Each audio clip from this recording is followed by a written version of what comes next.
Birdsong here, Sharon Letalon. Welcome to another edition of Beyond the Court.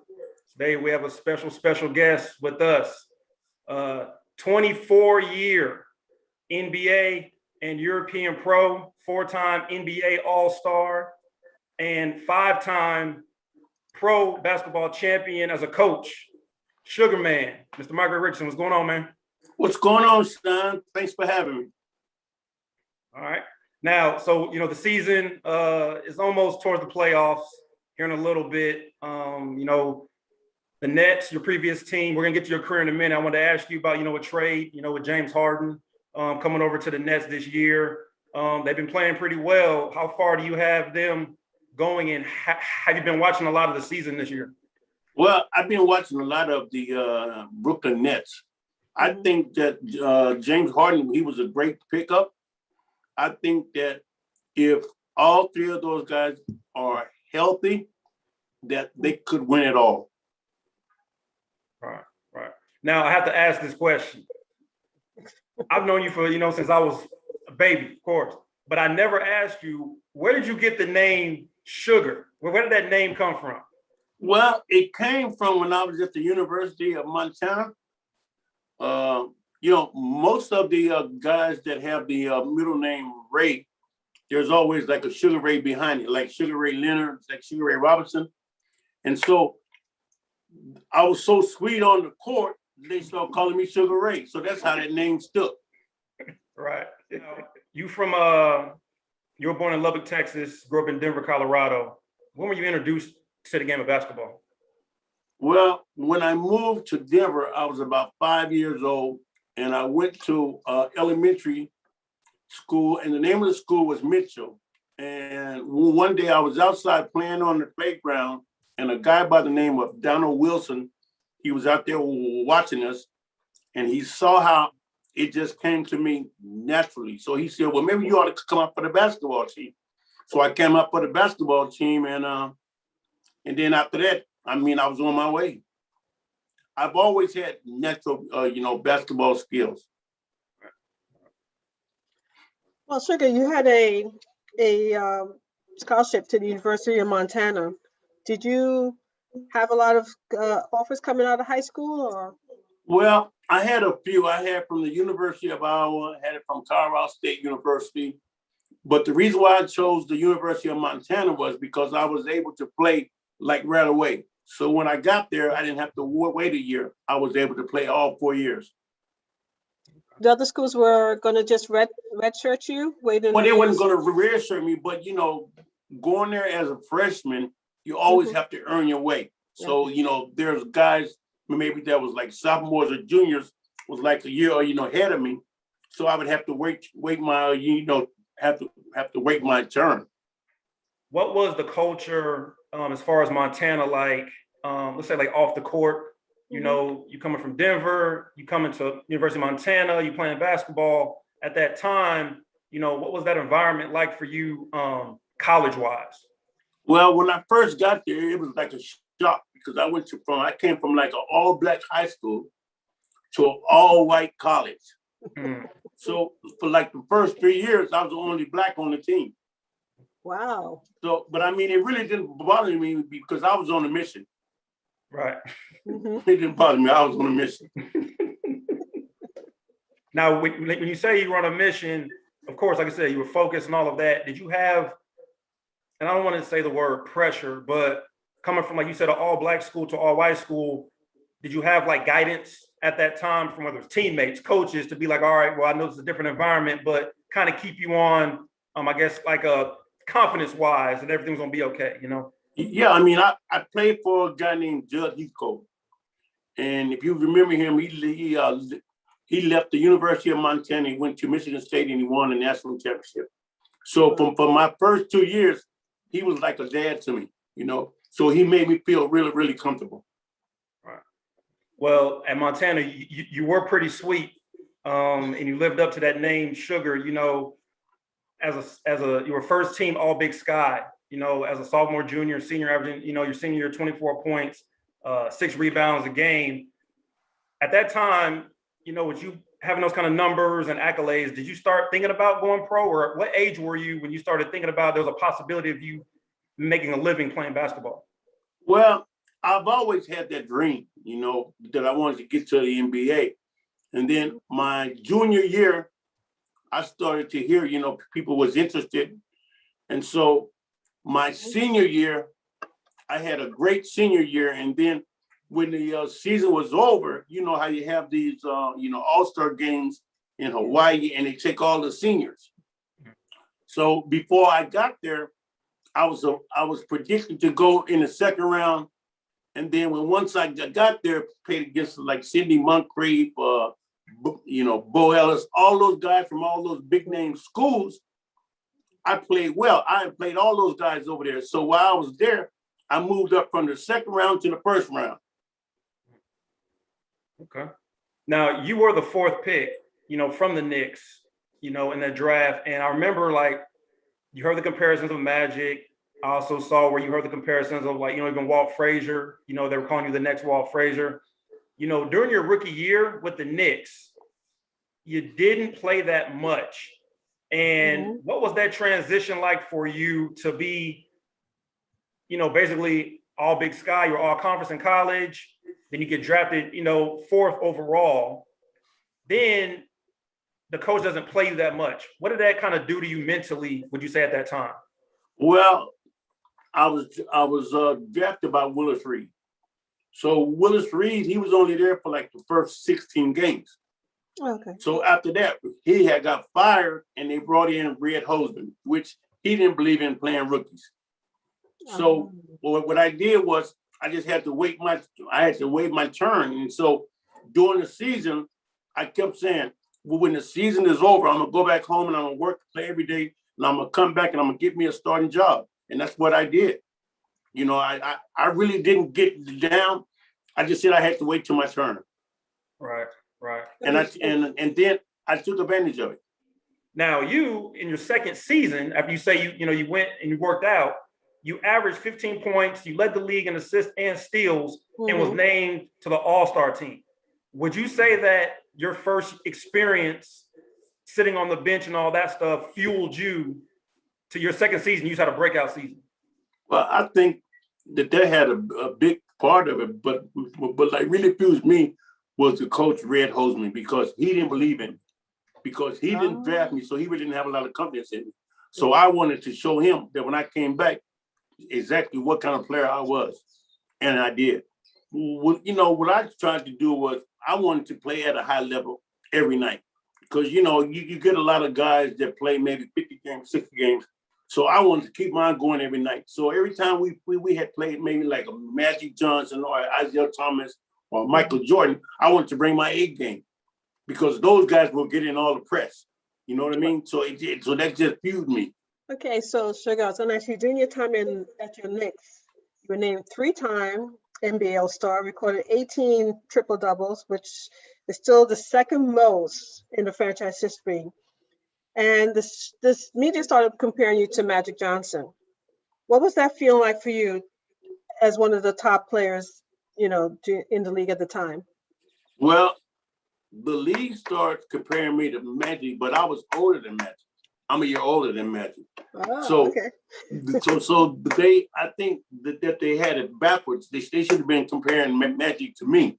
Okay. But anyway, I mean, it was just, playing basketball, it's a team game. So Right. I enjoyed getting in assists as well as I had, scoring a basket. I just enjoyed the game. Now, actor and comedian, Chris Rock did a story on you in your life a few years back, entitled a documentary called Whatever Happened to Michael Ray, and which was about your career, your life. And in the film, it talked about at that time in the NBA, with players and everything, substance abuse off the court and everything like that. I always wanted to ask, during that time playing at a high level, what made you and other players, want to potentially, get into different things, substance abuse, things like that? And did you ever think as a young player at that time that there would be any kind of consequences or anything like that? Well, when you first get into it, you never think that it's going to be a problem. And so, you be out, back then it was everywhere. So what you tried to do, you tried to fit in and be sociable. And then after a while, it just takes over. And that's what's happened to like a lot of guys. I just happened to get caught, but it was a lot of guys at that time that was doing it. Right. I took the fall for everybody. Right. You know what I mean? Right. But, at the end of the day, I don't blame anybody. Right. I was doing it. I got caught. I paid the price. And I think that's a good point, Sugar.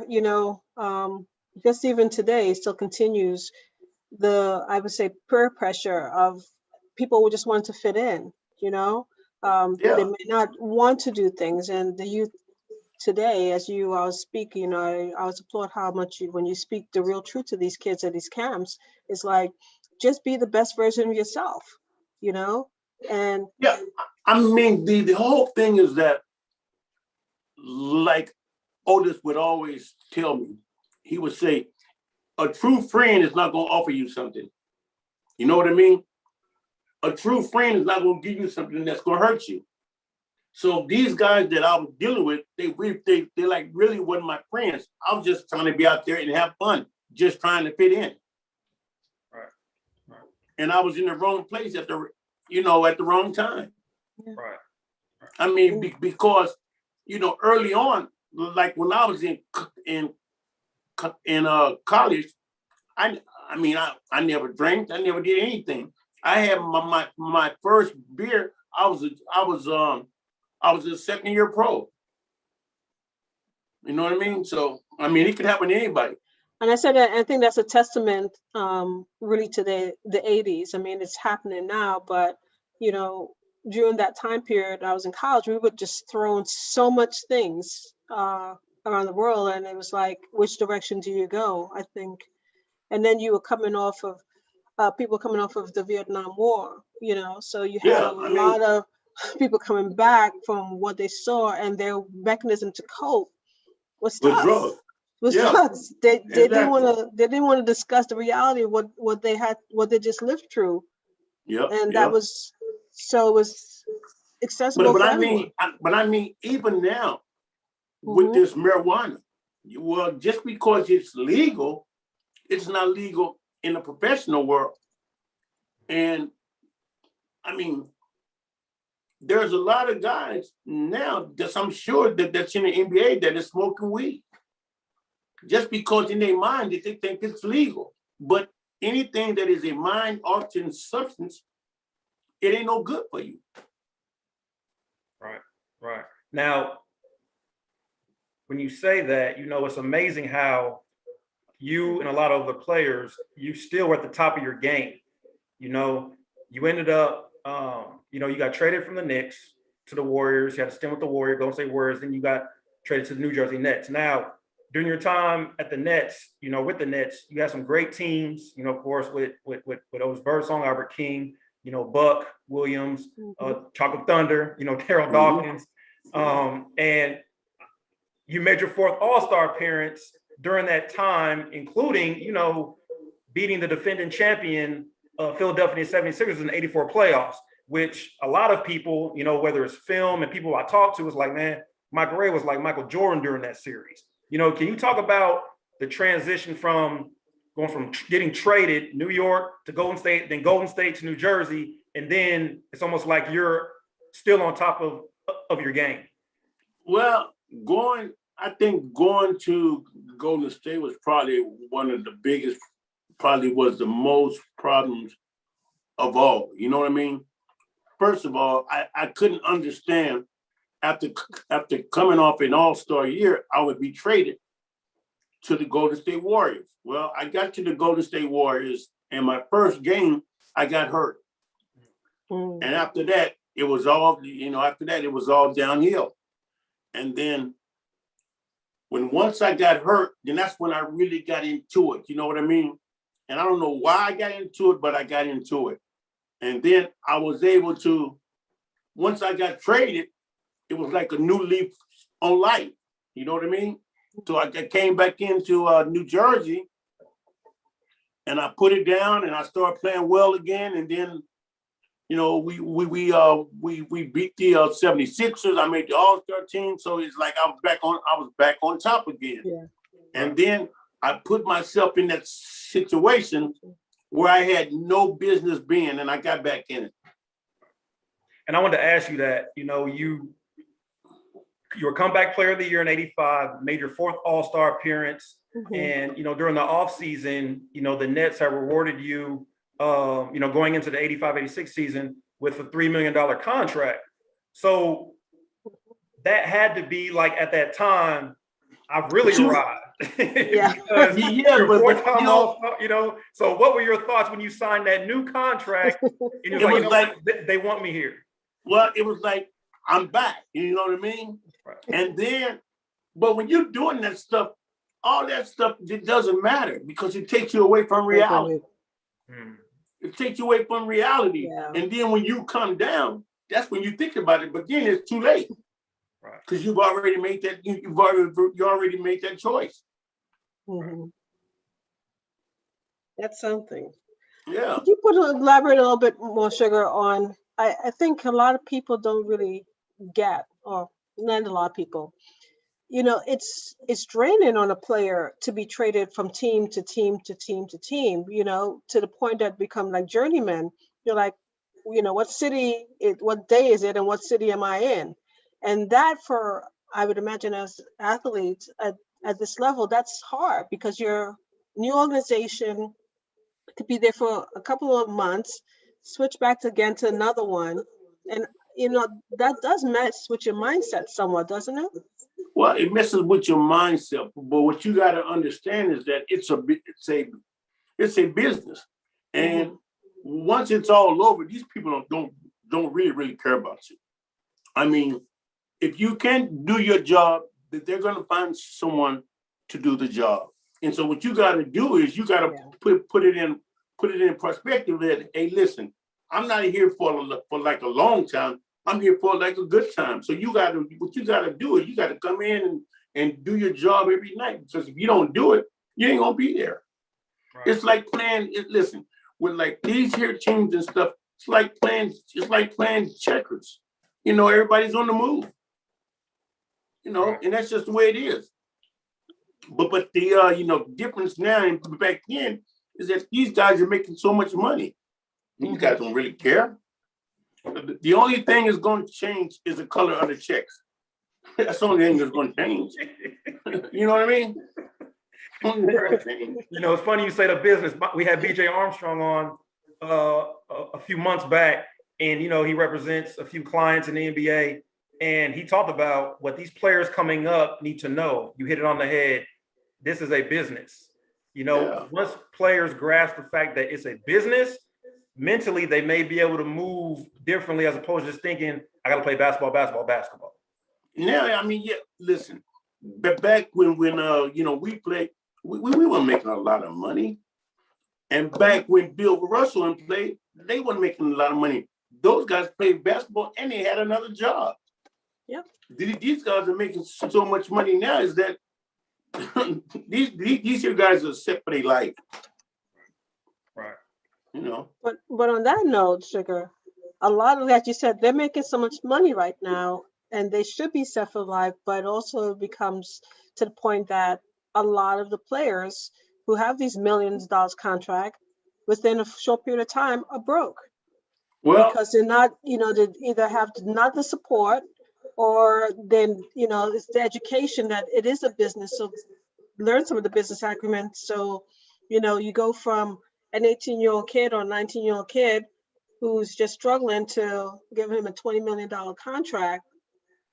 Yeah, but what you got to do is too, Sharon, what you got to do is when you look at that, I mean, I would say maybe 80% of these guys who's making this kind of money, these guys wasn't born with money. Right. So these guys, like you go to bed and you go to bed broke, and you wake up and you got 40 or 50 million. You know what I mean? Mm-hmm. Yeah. So what you're gonna do is you're gonna go out and spend it. You know, because you don't go out and buy things that you never could, buy because you didn't have the money. Right.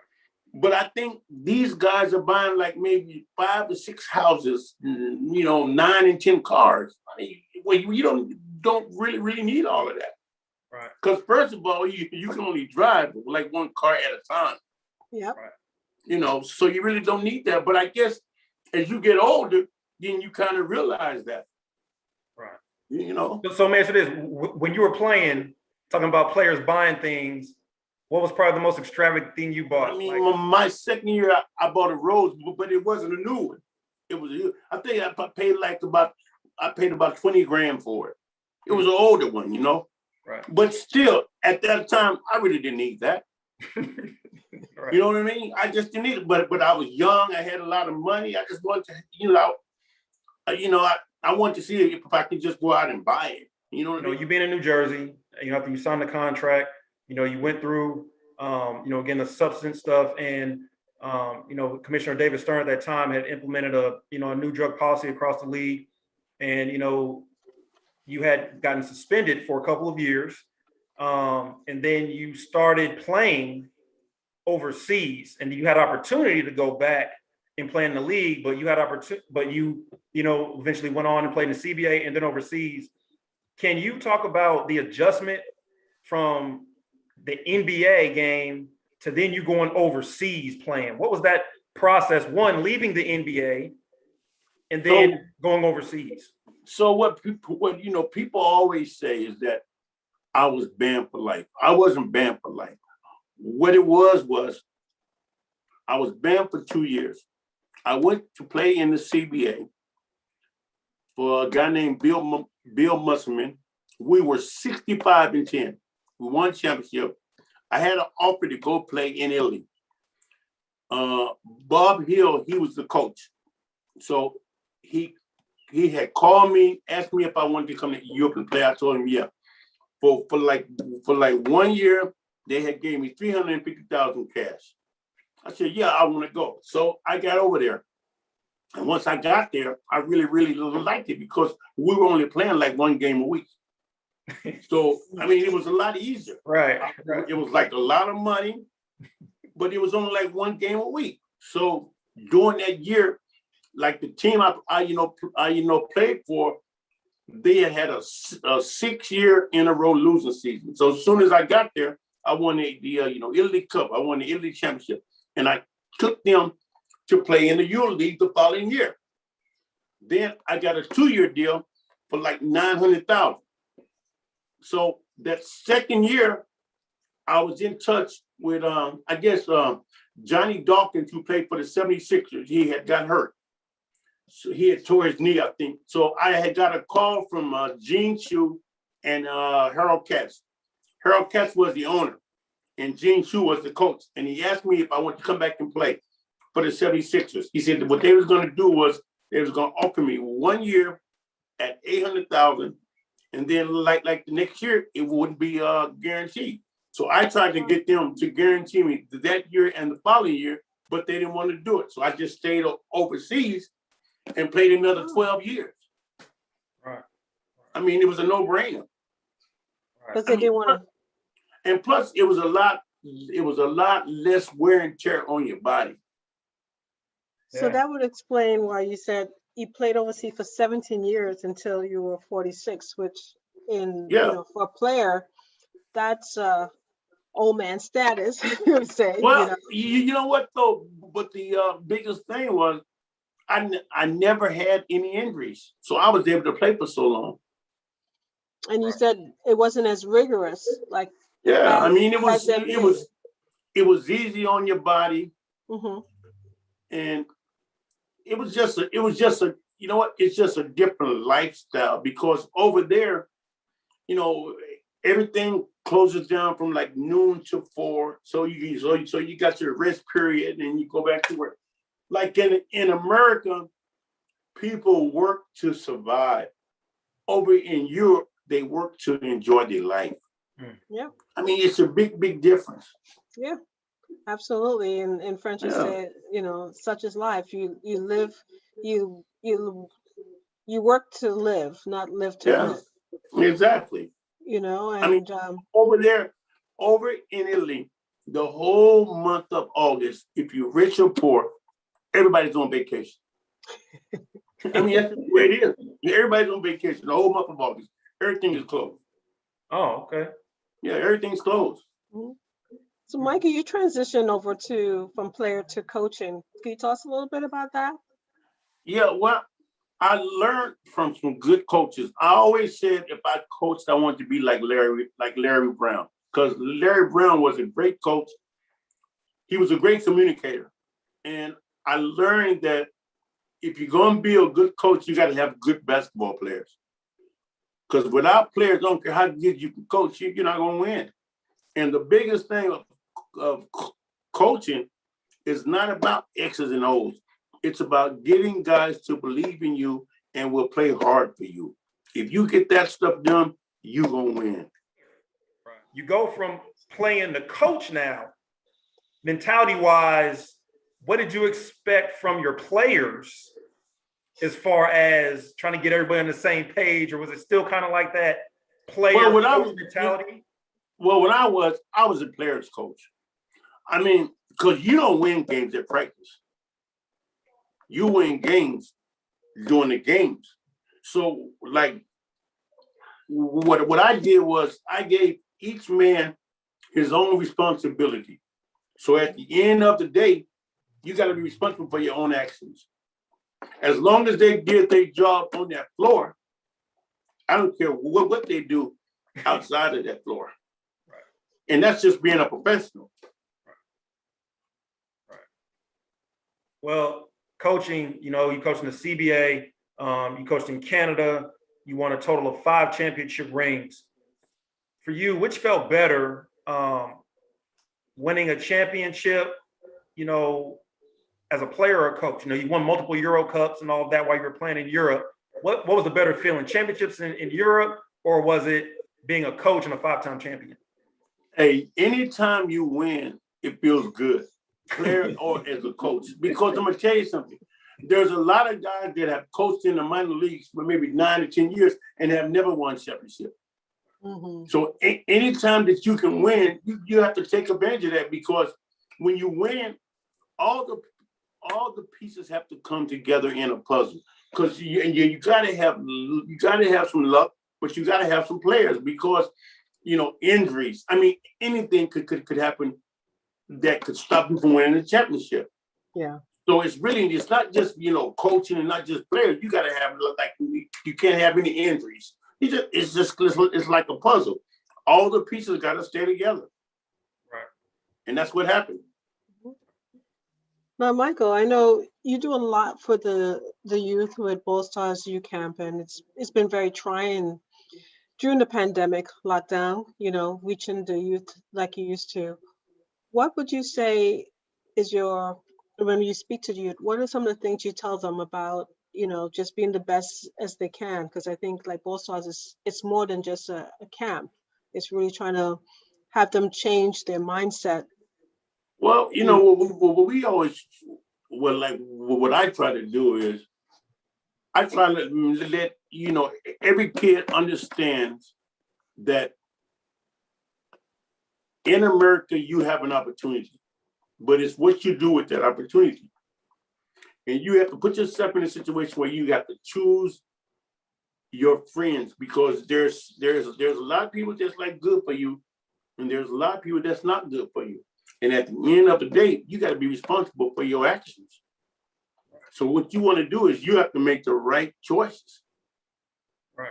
And if you don't make the right choices and something happens, you got to pick up the pieces and keep it going. Because you can't blame anybody but yourself.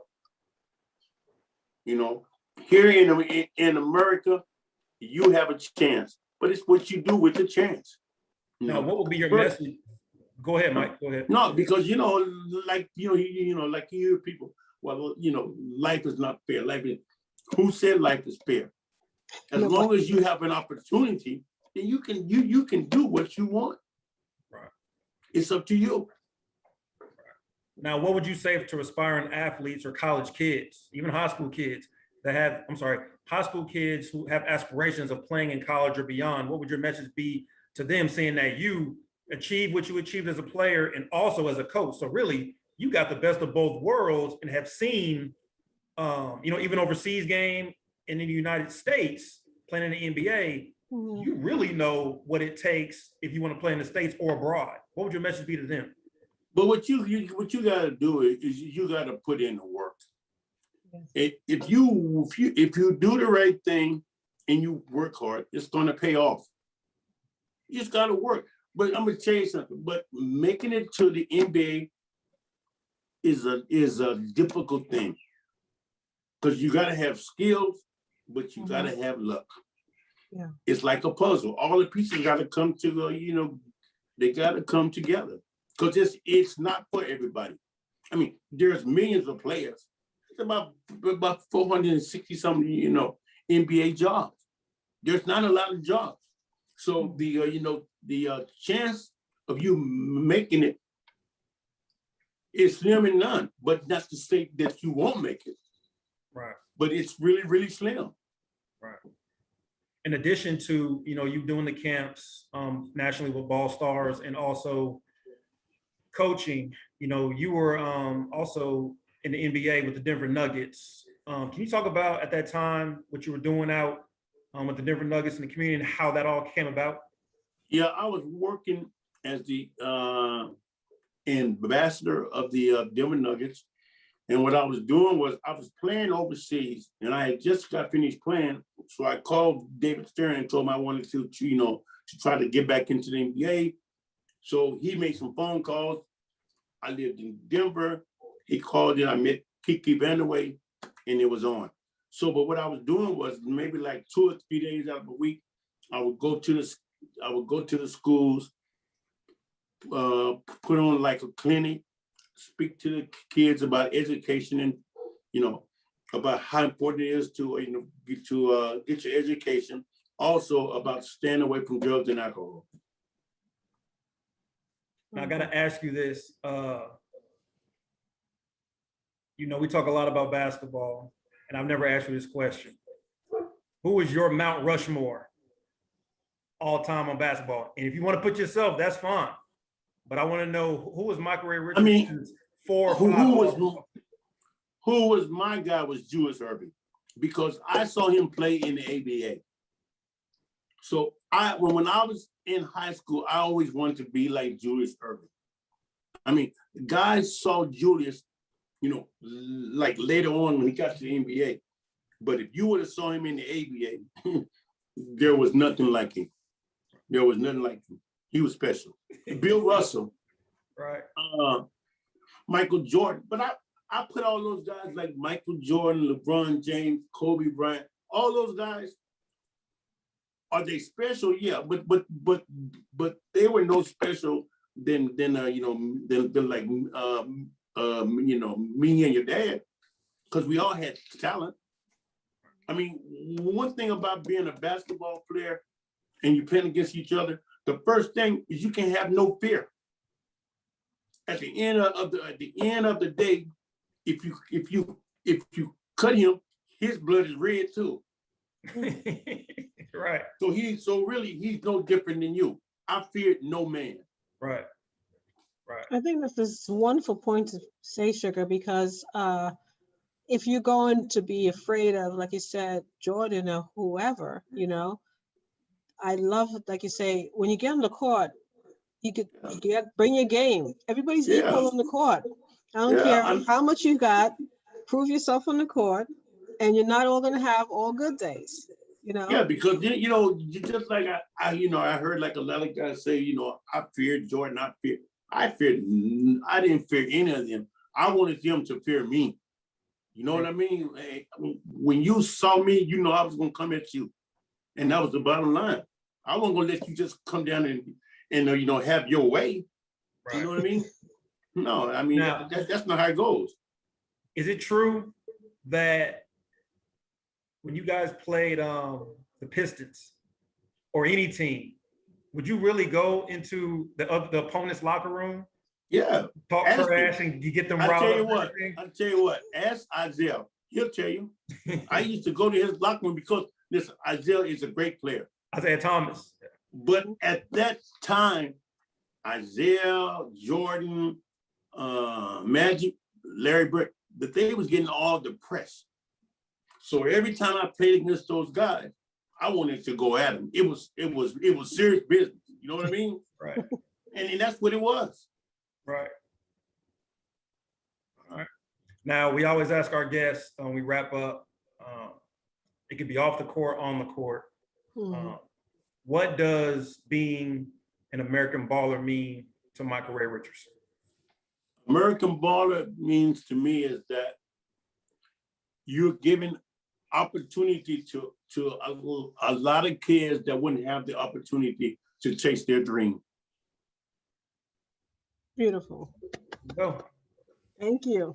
Appreciate it. All right, man. Well, again, you dropped a lot of knowledge.